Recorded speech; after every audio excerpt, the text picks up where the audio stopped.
자, 오늘 교육부서 수료식을 가집니다. 어른은 어른대로 믿음 생활을 하고 또 우리 주일학교 학생들은 주일학교 학생들대로 믿음 생활을 합니다. 근데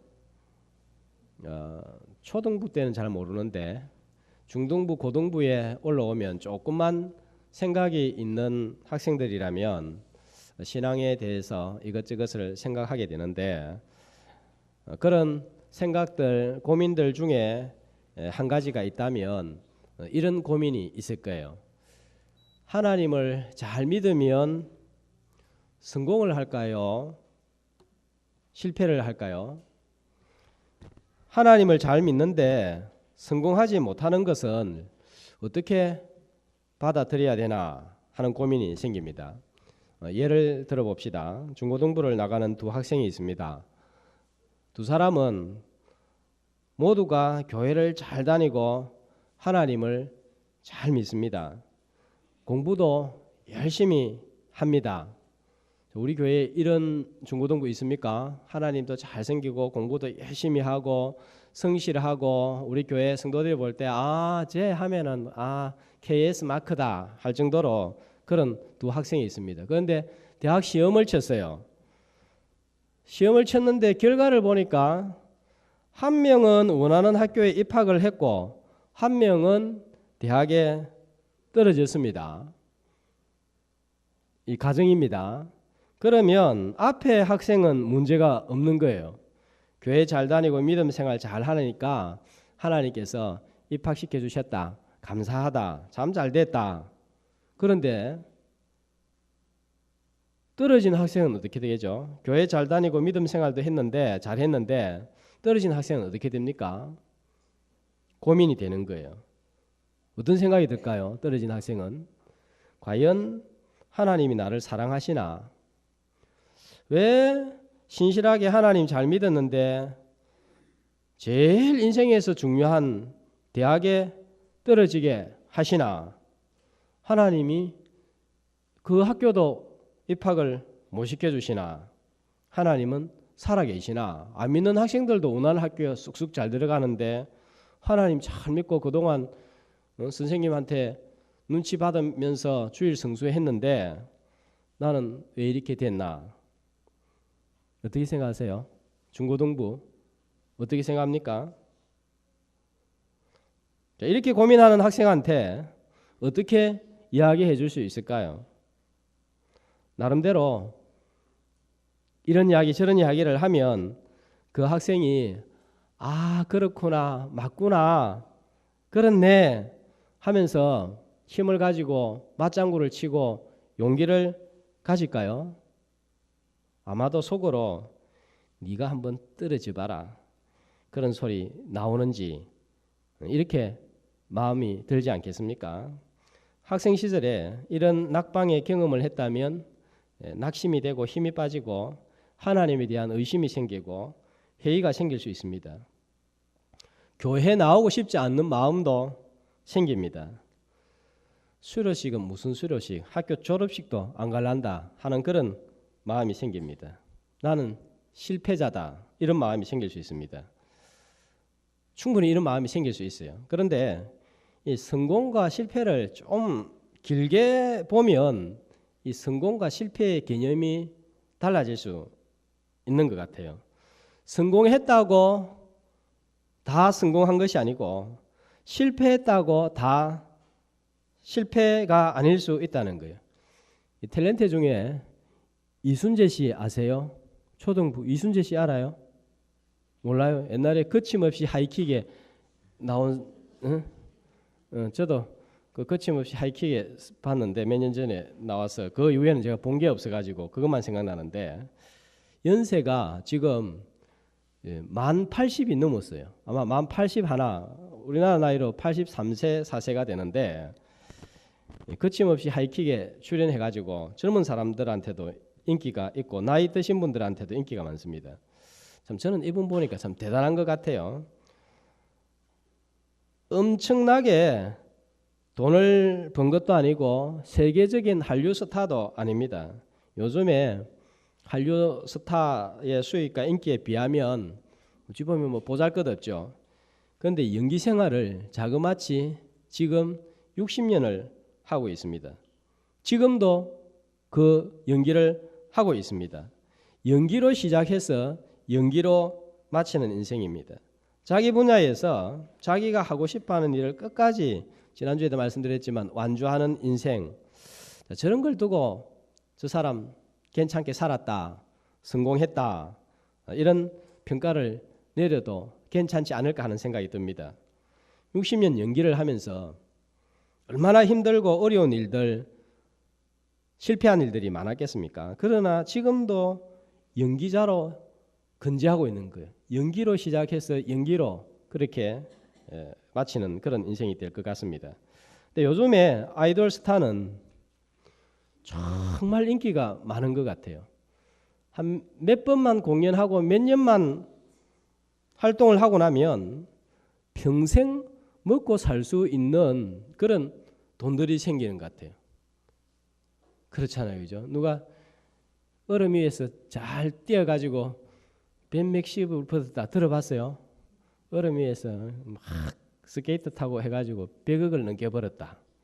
또 뭐 노래를 불러가지고 수십억을 부르고 프랑스, 남미, 아프리카까지 유튜브를 통해서 그 인기가 전해지고 있는 사람들이 있습니다. 그런데 이들 중에서는 몇 년 못 가서 마약이나 자살이나 스캔들로 그 자리에서 내려오는 것을 볼 수 있습니다. 반짝하고 끝나버리는 거예요. 과연 이런 걸 두고 성공이라고 할 수 있겠나 하는 생각이 듭니다.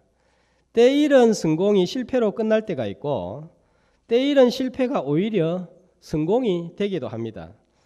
어떻게 하면 우리가 전부 다 꿈꾸는 성공을 할 수 있을까 하는 생각을 가져봅니다. 오늘 수료식 하면서 아마 만약에 오늘 수료식 하는 우리 친구들 중에서 나는 성공하고 싶다 이런 마음이 없는 우리 친구들은 과연 뭘 생각할까 싶은 생각이 들어요. 나는 앞으로 이 분야에서 내가 최고가 되고 싶다 하든지 나는 이걸 꼭 좀 해보고 싶다 하든지 이런 게 없이 서 있다. 뭘 향해서 바라보면서 나아갈 수 있겠어요? 자, 다 속에 나 이거 꼭 좀 하고 싶다. 이거는 반드시 하고 싶다. 성공하고 싶다. 자, 어떻게 하면 그 성공을 이룰 수 있을까요? 자, 요셉을 한번 보세요. 요셉은 전혀 성공할 수 있는 사람이 아니에요. 성공과는 거리가 멀어도 너무너무 거리가 먼 사람입니다. 그러나 요셉의 인생을 두고 아무도 요셉은 실패한 자다, 실패자다 말할 수 없고 말하지 않습니다. 자, 요셉은 아버지 야곱한테 12아들이 있었는데 11번째 아들로서 누구보다도 하나님을 잘 믿은 아들이었어요. 얼마나 하나님을 잘 믿었든지 고등학교 한 2학년 때쯤 돼서 벌써 그때부터 꿈을 꾸고 꿈속에서 하나님과 대화하고 교제하는 그런 비전을 가진 거예요. 꿈을 꿨는데 어떤 꿈을 꿨어요? 자, 우리 중고등부 어떤 꿈? 요셉이 꿈을 꿨는데 어떤 꿈을 꿨어요? 목사님 그런 거 묻는 거 아닙니다. 딱 하면서 지금 인상을 쓰고 있는데 그런 걸 왜 물어봅니까? 목사님 다 하세요. 지금 다 그렇게 하는데 자, 꿈을 꿨는데 형의 뱃단들이 자기 뱃단 앞에 다 절하는 꿈을 꾸었습니다. 자, 미래에 일어날 일을 하나님으로부터 꿈을 통해서 계시를 받은 거예요. 아버지 요셉도 이런 야곱을 보니까 너무너무 사랑스럽고 좋은 거예요. 자, 그런데 어떤 일을 만납니까? 이런 요셉을 형들은 너무너무 미워하고 싫어하고 그래서 죽여버리자 하다가 애굽에 말도 글도 통하지 않는 애굽에 종으로 팔아버렸습니다. 이때 요셉의 나이가 17살, 고등학교 1학년, 2학년 나이예요. 종살이 하면서 아버지 생각이 나서 눈물이 나고 형들이 자기를 팔아버린 것에 대해서 분하고 억울합니다. 배신감이 막 막 속에서 치올라오는 거예요. 하나님 잘 믿는 요셉한테 왜 이런 일이 일어날까요? 인생을 시작도 하지 않은 17살 인생, 벌써부터 실패자가 되어버리고 말았습니다. 근데 이거는 요셉이 겪을 일에 비하면 약가였습니다. 이런 억울함과 배신에도 불구하고 요셉은 성실히 몸에 배인 사람이라서 열심히 종살이를 했습니다. 하나님을 잘 믿었습니다. 종살이 하는데도 이런 억울함이 있었지만 얼마나 하나님을 잘 믿었는지 창세기 39장 2절에 보면 하나님을 믿지 않는 주인도 요셉이 하는 일을 보고 하나님께서 함께 하시구나 이렇게 알게 되고 깨닫게 되고 보게 된 거예요. 눈에 보이지 않는 하나님을 보여주는 그런 믿음 좋은 요셉이었습니다. 자, 이렇게 하나님 잘 믿었는데 그 다음에 어떤 일이 벌어집니까? 누명을 쓰고 감옥으로 들어갔습니다. 그것도 강간범으로 옥살이를 합니다. 주인을 위해서 충성하고 하나님 잘 믿었는데 왜 이런 일이 벌어지죠? 감옥에 갔는데 또 술 맡은 가는 장, 떡 맡은 가는 장을 잘 보살펴 주었습니다. 나중에 술 맡은 가는 장이 출소해서 요셉 자기를 기억하고 좀 빼주세요. 나는 여기 있을 사람이 아닙니다. 여기에 있을 죄를 하나도 범하지 않았습니다. 부탁을 했는데 40장 23절에 보면은 이렇게 기록하고 있습니다. 요셉을 기억하지 못하고 잊었더라.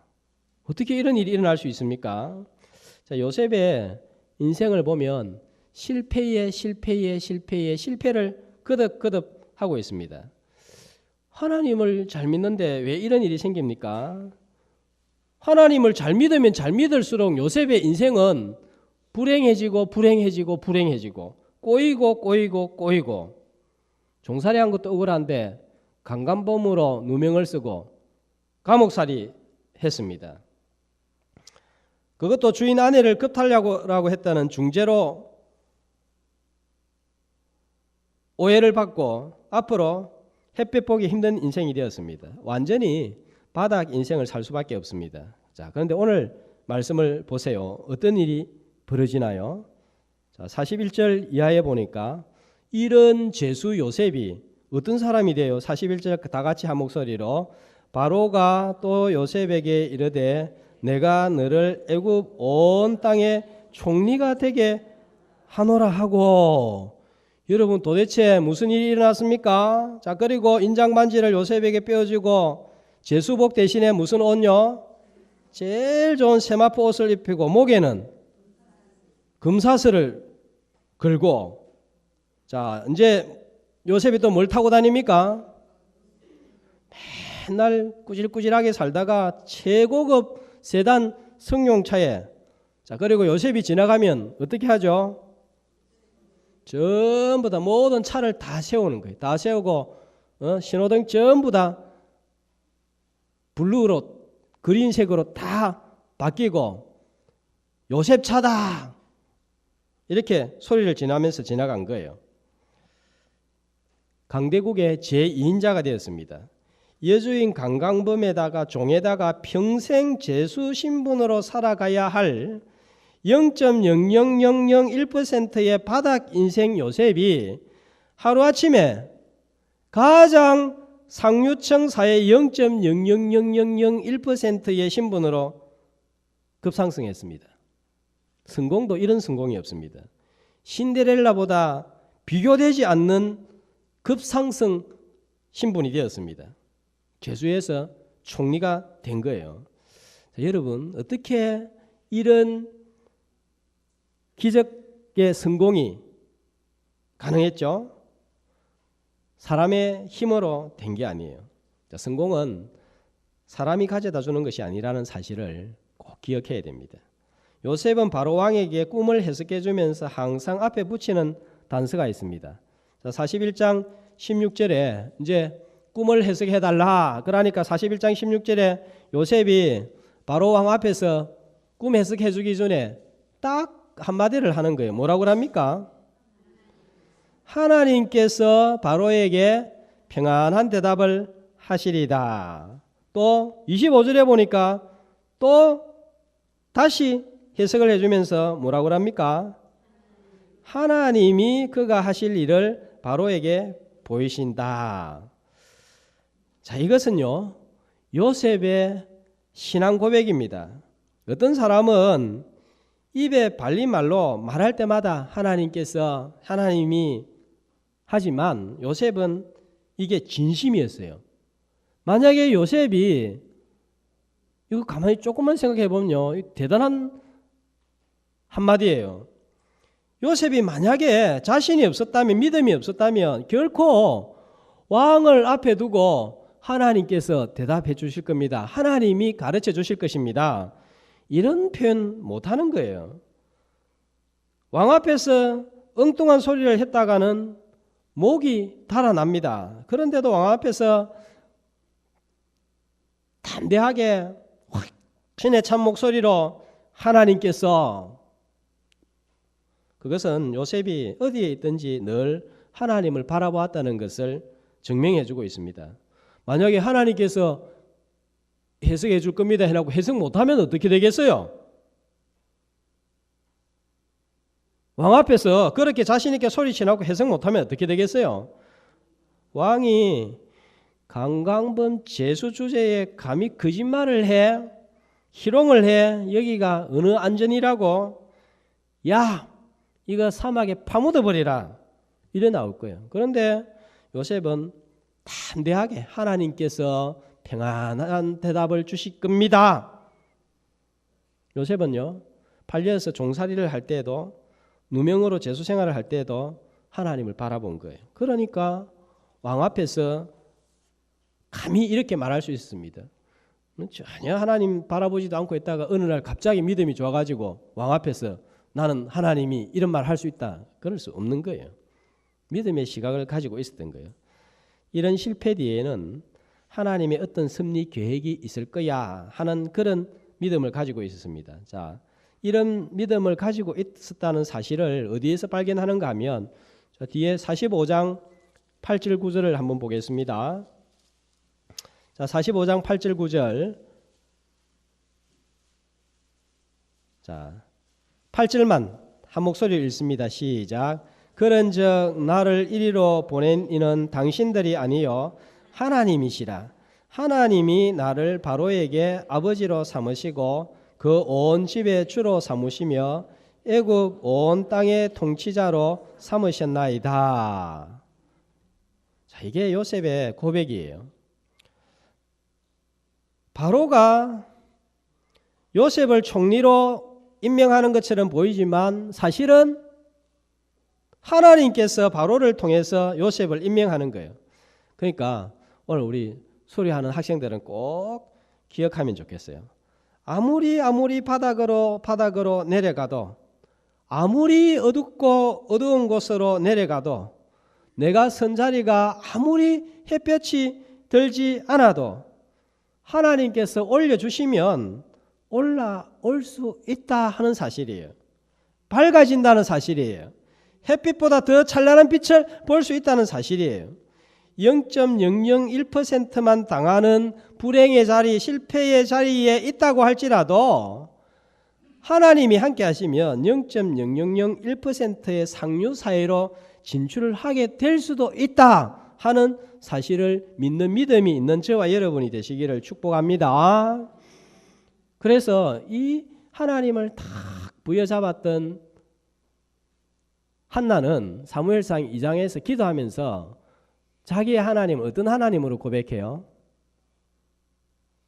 죽이기도 하시고 살리기도 하시는 하나님, 가난하게도 하시고 부하게도 하시는 하나님, 실패하게도 하시지만 성공하게 하시는 하나님.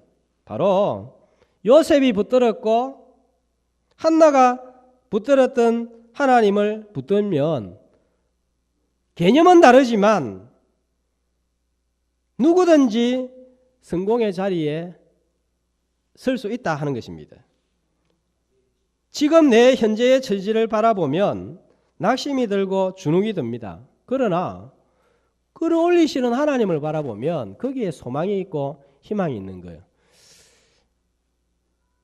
중고등부 맞죠? 예. 목사님을 볼 때는 성공한 것 같습니까? 실패한 것 같습니까? 그런 것도 목사님 왜 물어봅니까? 쓸데없이 혼자서 생각하세요 하는 뜻인데 보니까 성공한 것 같지도 않고 그렇다고 해서 인생 불행하게 사는 것도 아니고 그런 눈치인데 제 마음속에 늘 이런 게 있어요.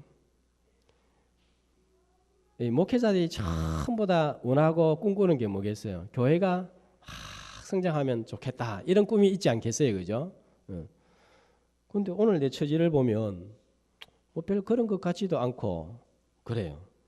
아, 뭐야? 나는 뭐야? 내를 바라보면 그런 생각이 들어요. 그러나 어떻습니까? 하나님께서 올리시고 하나님께서 되게 하시면 0.001%의 바닥에서도 0.001%의 최고의 자리로 올리실 수 있는 분이라면 3년이 될지 5년이 될지 아니면 안 될 수도 있죠. 그죠? 그러나 하나님이 역사하시고 도와주시면 얼마든지 인생은 변하고 새롭게 될 수 있다. 이걸 믿으면요. 소망이 생기는 거예요. 내가 하는 작은 일에 하나님이 복을 주시면 변화가 일어나고 역사가 일어난다. 얼마든지 가능하다.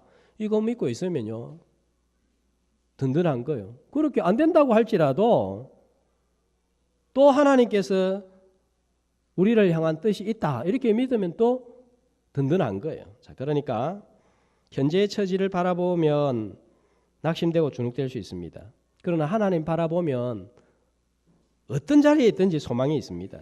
하나님을 바라보고 믿음의 시각으로 언제나 모두가 성공의 자리, 하나님이 인정하는 성공의 자리에 설 수 있는 수료생들 다 되시기를 축복합니다. 자, 우리 요셉을 볼 때 참 인생 성공했다 이렇게 이야기할 텐데 저도 요셉은 진짜 성공자다 이런 평가를 내리고 싶어요. 왜 그런 평가를 내릴 수 있습니까? 총리가 되었기 때문에 요셉이 성공했다. 이걸 두고 요셉이 인생이 성공했다 이렇게 말하고 싶지는 않아요. 총리가 몇 명인 줄 아세요? 몇 명이 있어요? 우리나라에는 한 명이지만 전 세계적으로 하려 보니까 272명이 있어요. 근거는 알아서 생각하세요. 예. 그리고 이전에 지금 죽은 총리들도 많이 있어요. 1000년 전의 총리들도 많이 있어요. 자, 그런 총리들을 다 두고 성공했다 이렇게 말하지 않습니다. 어떤 사람을 보고 인생 성공했다 하냐면은 훌륭한 총리를 보고 성공했다 이렇게 말하는 거예요. 유능하고 똑똑한 사람이 있고 위대하고 훌륭한 사람이 있습니다. 어떤 사람이 되고 싶어요? 자, 유능하고 자 쉽게 잘 들어보세요. 유능하고 똑똑한 사람이 있고 위대하고 훌륭한 사람이 있습니다. 어떤 사람이 되고 싶어요? 어려워요. 비슷한 말 같지만 이건요 차원이 다른 말이에요. 차이점이 뭡니까? 훌륭한 사람의 특징은 사람을 사랑하는 마음이 있는 거예요. 유능하고 똑똑한 사람은 큰 일, 대단한 일, 이야 정말 대단하다 하는 일들을 이루어냅니다. 그러나 다른 사람을 생각하지 않습니다. 2차 대전을 일으킨 히틀러, 임진왜란을 일으킨 일본의 토요토미 히데요시, 북한을 공산화시킨 김일성, 머리가 나빴어요? 능력이 없었어요? 아니에요. 그 사람들 보고 유능하고 똑똑하다고 해서 훌륭하다고 하지 않습니다. 이유는 사람을 사랑하지 않았기 때문입니다. 그래서 전쟁을 일으켰습니다. 자, 역사적으로 훌륭한 사람 아는 대로 말해보면 누가 있죠? 누가 있어요? 영국의 처칠, 책을 좀 읽어야 될 것 같아요. 그 다음에 미국의 아브라함 링컨, 우리나라의 이순신 장군, 이 정도는 알고 있어야 되는 거 아니에요? 같은 전쟁을 했지만 이런 사람들은 훌륭한 사람이다 그럽니다. 왜 그래요? 사람을 구했으니까, 사람을 사랑했으니까. 그런데 앞에 그 말했던 김일성하고 이런 사람들은 훌륭한 사람은 못 돼요. 조선시대에 왕이 몇 명이 있었는가 하면 오늘 목사님 곤란하게 만드네 하는 눈치인데, 자, 27명의 왕들이 있었어요. 600년 동안. 그 가운데 훌륭한 왕으로 꼽히는 왕은 누구죠? 누구예요? 그래서 유일하게 하폐에 세종대왕이 있습니다. 제가 시간이 되면 다음에 좀 이따가 돈 설명을 좀 할 건데, 여기에 보면 산봉우리 5개가 있고 다리도 있거든요. 못 봤죠? 집에 가서 한번 보세요. 돈 좋아하잖아요. 자, 이 산봉우리 5개 다리도 있는 거는 이 조선시대 왕권을 상징을 하고 있어요. 왜 수많은 왕들이 있었는데 하필이면 세종대왕이 있습니까? 그만큼 세종대왕은 훌륭한 왕이었기 때문입니다. 자, 아는 대로 조선시대 왕 누가 있죠? 첫 번째 태정, 태세, 문단세, 예성, 연중, 임명선, 그 다 외우죠, 그죠? 자, 태조, 정조, 세조 이렇게 부르지만 세종은 그렇게 안 부르면 뭐라고 합니까? 세종대왕이라고 부릅니다. 왜냐하면 훌륭한 왕이었기 때문에 그렇습니다. 세종을 대왕으로 인정하는 이유는 대단한 업적을 남겼기 때문입니까? 그것도 맞습니다. 그러나 그보다 더 중요한 것은 백성을 사랑하는 왕이었기 때문에 세종대왕이라고 하는 거예요. 훌륭한 왕이기 때문에. 자, 이제 세종로에 가보면 저 대한민국의 심장에 어느 동상이 서 있는가 하면은 세종대왕 동상이 서 있어요. 왜 저곳에 세종로라는 이름을 짓고 세종대왕 동상을 세웠을까요? 훌륭한 왕이기 때문에 그렇습니다. 왼손에 뭘 들고 있습니까? 책을 들고 있고, 그만큼 세종대왕은 공부를 많이 하고 책을 많이 읽고, 이 세종대왕의 특징은 뭐냐면은 책을 한 권을 100번씩 읽는 거예요. 그러니까 지식이 통달하는 거예요. 그래가지고 그 지식 가지고 뭐합니까? 손이 어디를 향하고 있습니까? 오른손은 어디를 향하고 있어요? 백성들을 향하고 있는 거예요. 그때 알고 배운 걸 가지고 백성들을 사랑하는데 사용한 거예요.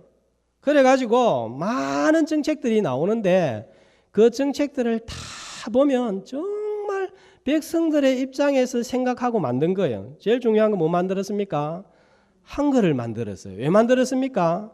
양반들 위해서 만든 게 아니에요. 그 당시에 배운 사람들은 한문만 읽고 배운 거, 한글 이런 거 필요 없다 그런 거예요. 그런데 서민들이 글을 모르니까 배울 수 없고 교육받을 수 없고 모르니까 죄를 짓고, 그래서 서민들에게 교육의 기회를 주고 여러 가지 정보를 주기 위해서 그 많이 배우고 알고 한 것으로 세종대왕이 한글을 만들었는데, 이걸요 한글을 누가 만들었을까? 두 가지 설이 있는데, 집현전 학자들하고 연구를 했다는 학설도 있고 세종대왕 혼자서 만들었다는 학설이 있는데, 어디에 무게가 실리느냐 하면은 세종대왕 혼자서 만들었다는 여기에 무게가 실립니다. 그만큼 똑똑하고 많이 안 거예요.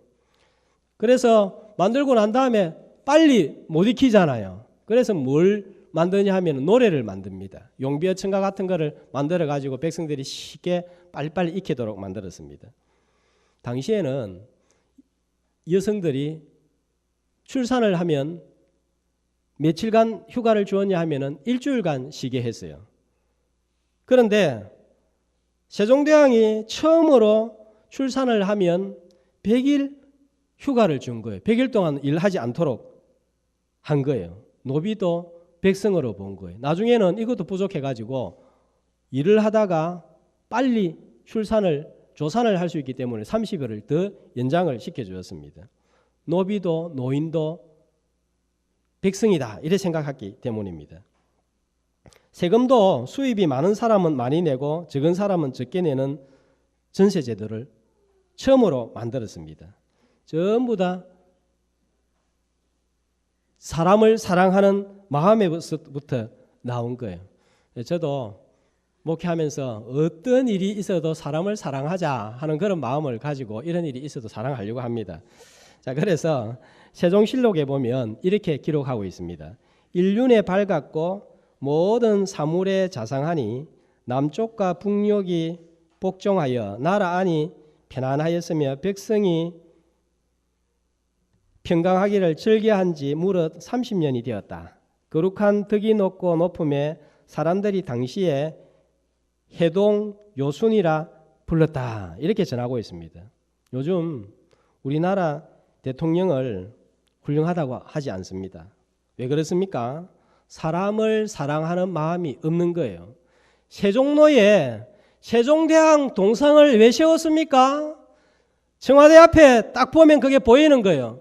저런 훌륭한 왕을 보고 이런 통치를 해라 하는 의미로 세워놓은 거예요. 그러나 사람을 사랑하는 마음이 없으니까 이렇게 되는 거예요. 아무리 대단한 자리에 올라도 사람을 사랑하는 마음이 없으면 진정한 성공이라고 부를 수 없는 거예요. 요셉을 가리켜서 진정한 성공자라고 하는 이유는 사람을 사랑하는 마음이 있었기 때문입니다. 훌륭한 사람, 성공자는 사람을 살리는 일을 합니다. 왜냐하면 사람을 사랑하기 때문입니다. 7년 흉년으로 온 세상이 죽게 되었을 때 요셉은 쌀장사를 해서 온 세상 사람들을 살렸습니다. 자기가 부자가 되기 위해서 쌀을 모은 게 아니라 다른 사람을 살리기 위해서 모았습니다. 그래서 요셉은 훌륭한 사람, 훌륭한 왕, 성공자다 부를 수 있는 거예요. 특별히 요셉이 훌륭한 사람이라고 진정한 성공자라고 할 수 있는 것은 50장 17절 21절 이하에 나와 있습니다. 아버지 야곱이 죽으니까 형제들이 겁을 먹고 요셉한테 뭐라고 이야기합니까? 아버지가 돌아가시기 전에 우리 잘 보살펴 주라고 했다. 막 떨면서 이야기합니다. 그러니까 요셉이 뭐라고 합니까? 내가 하나님을 대신하겠습니까? 앞으로 당신들은 두려워하지 마소서. 내가 당신들과 자녀들을 기르겠습니다. 자, 요셉이 훌륭한 사람이고 진정한 성공자라고 할 수 있었던 것은 이렇게 원수까지도 품어버리는 그런 마음이에요. 보통 사람 같았으면 죄도 없는 애를 종으로 팔아버려서 13년간 축을 고생을 시킨 형들, 옥살이 만들게 한 형들, 이때다 싶어가지고 가진 권력 가지고 날려버릴 수 있었습니다. 그러나 요셉은 원수를 갚지 않았습니다. 그래서 요셉의 성공자라 할 수 있는 거예요. 왜 그럴 수 있었습니까? 이때에도 50장 19절에 보면 내가 하나님을 대신하리까 생각하면서 말하면서 하나님을 생각했기 때문입니다. 자, 결론은 뭡니까? 하나님을 사랑하고 하나님을 바라보는 사람은 사람을 사랑한다는 점입니다. 그럴 때 진정한 성공자가 됩니다. 내가 누군가를 사랑하면 그 사람을 위해서 줄 수 있는 게 생기고 할 수 있는 일이 생깁니다. 중고등부가 우리 중고등부 옆에 있는 아이들을 사랑하고 교회를 사랑하면 할 일이 있고 내가 줄 수 있는 게 있어요. 제가 맨날 서재실에 올라가면서 초등부를 잘 쳐다보고 지나가는데 예언이 형기를 보면 이 초등부 아이들이 엄청 좋아해요. 잘 따르는 거예요. 오늘도 제가 지나가다 보니까 뭔 일이 있었는지 은결이가 뿔이 나가지고 막 이렇게 하고 있어요. 그러니까 예언이가 소세지를 주면서 막 달래고 막 이래 하더라고요. 그래도 막 이러면서 가더라고요. 이렇게 늘 놀아주고 함께 해주고 하니까 이 동생들이 많이 따르는 거예요. 훌륭한 주일학교 학생이다 싶은 생각이 들었어요. 원래 애들이 저한테 많이 오는데 요즘은 거의 형기한테만 다 따라가가지고 저쪽 방에 가서 저끼리 놀고 그래요. 뭔 일이 있으면 형기가 챙겨주고 뭐 또 갖다주고 이러니까 이제는 제 방에 와가지고 그래도 이렇게 좀 있고 한데 뭐 형기만 올라오면서 전부 다 따라가가지고 문 닫아놨고 안 나오는 거예요. 이 동생들 사랑하고 옆에 있는 사람들 사랑하니까 이렇게 막 따라가는 이런 일이 있는 거예요. 그래서 훌륭한 주일학교 학생이 참 신앙생활 참 성공적으로 한다 이런 생각이 듭니다. 실패의 자리에서도 믿음의 시각으로 하나님을 바라보면 하나님께서 성공의 자리로 나아가게 하십니다. 사람을 사랑할 때 훌륭한 사람, 진정한 성공자가 됩니다. 수료해도 하나님 사랑, 사람 사랑은 수료가 없고 수료하면 할수록 더 사랑해야 되는 것이 모자라는 것이 하나님의 사랑, 사람 사랑입니다. 어디에 있든지 하나님을 바라보고 사람을 사랑함으로 진정한 성공자로 살아가는 모든 수료생들이 되시기를 축복합니다.